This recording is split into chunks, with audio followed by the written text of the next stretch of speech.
Well, hello, my name is Mon and welcome back to the channel. Today I'm bringing you a Life is Strange discussion video where we'll be chatting about what's going to happen next for the franchise. Are we getting another one? Are we not getting another one? Where do we think it's going to go? Where do we hope it goes? So I've been seeing a lot of talk about where it's going to go in terms of the game and also just in general. So I decided just to kind of weigh in and share my thoughts on it a little bit. The next biggest thing we have coming up is the show. The show is coming up next. That's going to be based on season 1, so we're going to get some Pricefield context in live action format. But game-wise, we have no confirmation of what's going to happen next. We don't know if there is going to be another Life is Strange game. I personally hope there is, but it's still in the unknown if that's going to happen. There's a lot of mixed opinions online, people saying that if more Life is Strange games are being made, it needs to be with Max and Chloe. And I think Double Exposure proved that that is not a good idea. It's not a good idea to bring back Max and Chloe, or in Double Exposure's case, just Chloe or Max. A lot of people said when Double Exposure came out, they're like, well, we didn't want a new Max and Chloe game to begin with. So seeing that as the argument before Double Exposure came out, and now seeing it, people saying like, oh, we need Pricefield now this time. You know, it's a pretty big divide. You know, some people want the game to continue with Max and Chloe. Other people want them left alone now. I can't believe I'm saying this. My decade younger self is screaming at me for saying this, but I personally think it's time to leave them alone. I think it's time to leave Max and Chloe alone. My younger self is going to hate me for saying that, but it's true. You know, we got to revisit Max and Chloe and it was wonderful, but unfortunately the reception was not good with the story. So as grateful as I am that we got to revisit them, we got to play as them again, I think it's time to leave them alone. I would absolutely love to see another game with them. I would not say no to it, but I just think after everything we've been through with Double Exposure and the fans' response, I just think it's time to let them be. So with Life is Strange in general, we do have the show coming up, which I predict is going to start filming this year. I don't know when, but I am very excited for the show. I have very high hopes for it. In terms of the game, it's all about picking now what direction they want to take and how they're going to execute it. Because as we know, Deck 9 has gone through a lot of layoffs. They've lost a lot of their staff. And chances are they will not be doing another Life is Strange game. So it's all down to Square Enix what happens next, because they're the publishers. So are they going to find a new studio to take over from Deck 9, or are they going to just put the series to bed now and just never make another Life is Strange game again? So this is my personal opinion, but if they were to make a new Life is Strange game and seek out a new developer to create it, I actually think it might be really difficult. And again, this is just a personal opinion. So what I think is, who would want to take over it? Because with Double Exposure, that just proved that the Life is Strange fan base are very, very, like, you know, I don't want to say tough to please. That's I think that's a bit harsh, but you know, it is. They do have big shoes to fill. You know, if you find a new dev studio who are going to make a Life is Strange game, it is going to literally be make or break for them, because they're either going to make a game that's great and everyone's going to love it and that's going to boost their studio up, or they're going to make a new Life is Strange game that flops and then they're known for their bad rep of making a bad Life is Strange game. And to be honest, it might be a case that the game itself is brilliant, but it's just, it doesn't fit into what we know in the Life is Strange franchise. And personally, if they were taking on a new studio, I absolutely do not want Max and Chloe back. Because even though there are people who would love to see that, a new studio taking on Max and Chloe is going to be really messy, in my opinion. I think that, you know, people were complaining about mischaracterization with Deck 9 and that the characters didn't look like themselves. And I think we're going to be definitely facing the same thing with a new studio if they take over and make a Max and Chloe game. But I think the fan reception of Double Exposure and the attitude to Square Enix might be a big put off for a small studio to take over Life is Strange. And you know, because they were all eyes on Deck 9. They were watched like hawks. There were people in the fandom who celebrated when people in Deck 9 lost their jobs, which in my opinion was not okay at all. But I think Double Exposure showed kind of how harsh the community can be, like probably a little more harsher than most video game communities. So I think that is going to play a part in a new studio taking over. Again, I don't know fully how the process of taking on a developer works. This is just my opinion, but I just think that it's going to play a big part in it now.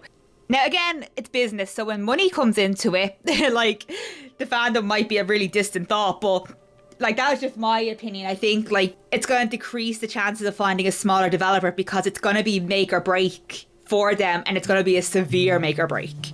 One thing I've seen people saying as well, and I'm going to stress my thoughts about it right here, we do not need a remake.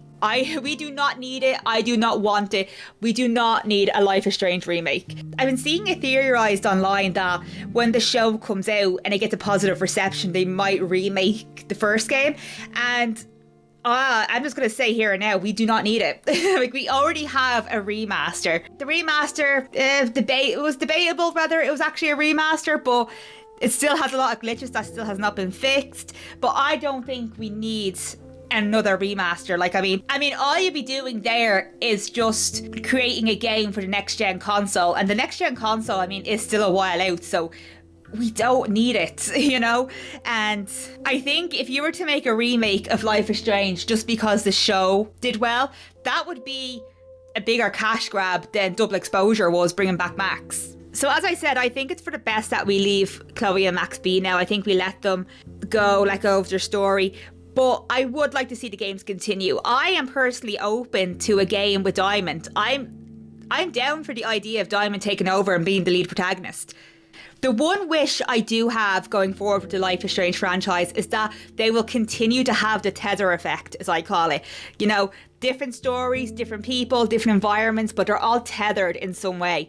And like, what I mean by that is, obviously Max and Chloe started off this series. The first season was about them. Then we had season 2, which was Sean and Daniel. They had no connection to Max or Chloe whatsoever, but yet later on they crossed paths with David. Then years later we meet Alex in a completely different town, no connections to Max or Chloe whatsoever, but then she meets and grows close to Steph, who is friends with Chloe, you know?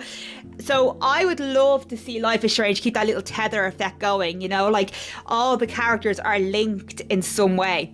So that's partly why I don't mind the idea of Diamond being the next protagonist. I'm going to make a whole different video on that.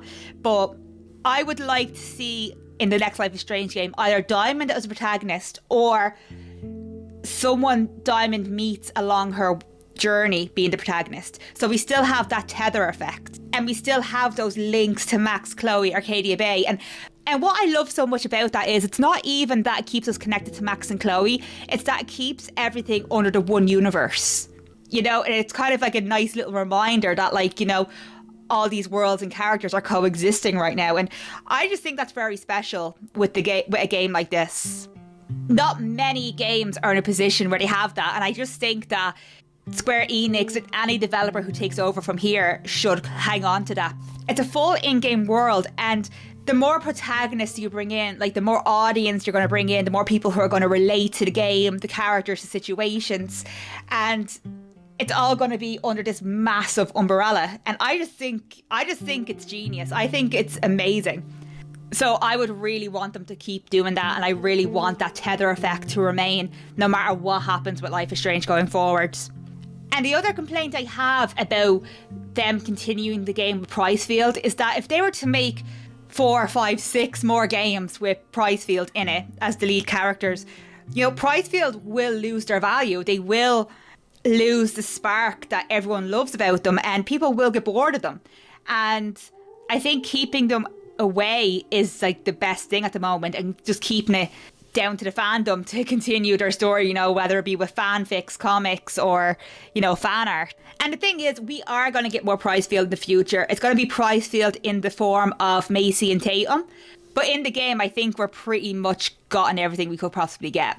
And another thing I wanted to weigh in on, a lot of people were saying, you know, Life is Strange only worked because of Max and Chloe. You know, the other seasons or games, whatever you want to call them, don't match up to the first one. And people tend to think like, oh, it's because of Chloe and Max. They're the ones who made it work. And I want to just weigh into that a little bit, because I think the whole series of Life is Strange as a whole is brilliant. I think it has the opportunity to do amazing things, you know, bring in people of different backgrounds, different cultures, different situations, you know. Life is Strange is a big representation game for me, and I think it should keep on being just that. And the point I wanted to make with this is I don't think Life is Strange 1 was the success simply because of prize field alone. I think there was many factors that made the first game great. So, for example, it was choice-based game. Even though choice-based games existed at the time, there wasn't a lot of them. Back then, when you mentioned choice-based games, the two things that came to mind was The Walking Dead or Quantic Dream. They were known for their choice-based games. So there was still a tiny gap in the market that Life is Strange was able to fill. Then also as well, it was episodic. It was very unique with the way it was released. And those episodic episodes kept fans hooked, you know? It wasn't just a case of they played the game, discussed it for a while, played it again, put it on the shelf. We were kind of forced to be active in this game for nearly a year. And not a lot of games, aside from The Walking Dead, did that. So I think that was another element that made it so memorable. Also as well, it had 2 female characters, which was a huge deal at the time because when Dontnod were looking for a publisher, every single publisher, except for Square Enix, turned around and said, oh yeah, we'll take this project on if you change the characters to male. But Square Enix were the only ones that were kind of like, yeah, keep them as female. Let's see what you have in mind. It wasn't entirely unusual for female protagonists in 2015, but it was a big deal that like there were 2 of them, Max and Chloe. You know, that form of story wasn't really there with 2 female characters, you know. They were just 2 high school girls in a small town navigating a story game. You know, they weren't hardcore survivors like Lara Croft, or they weren't like in a constant do or die situation like Clementine was. You know, it was different, and it was different for female characters, which again made it stand out. And as well, back in 2015, the story that Life is Strange told was pretty unusual for the gaming scene. Life is Strange took real life social issues and put them into a game, and back then it was still heavily debated, like, should these topics be in video games? Like, it was still being heavily debated years after Life is Strange came out. In particular, you know, Kate's scene, you know, on the roof, if she did take her own life in your game, like, there was a lot of debate of people being like, oh my God, is that appropriate for a video game? Like, what is that? Like, because at that time in 2015, there was still that attitude of games should be games, not necessarily interactive stories. And I think Life is Strange played a big part in breaking down that barrier and making games interactive experiences and not just games that are like fun and high score and all that. So Life is Strange 1 had all that, plus 2 memorable characters.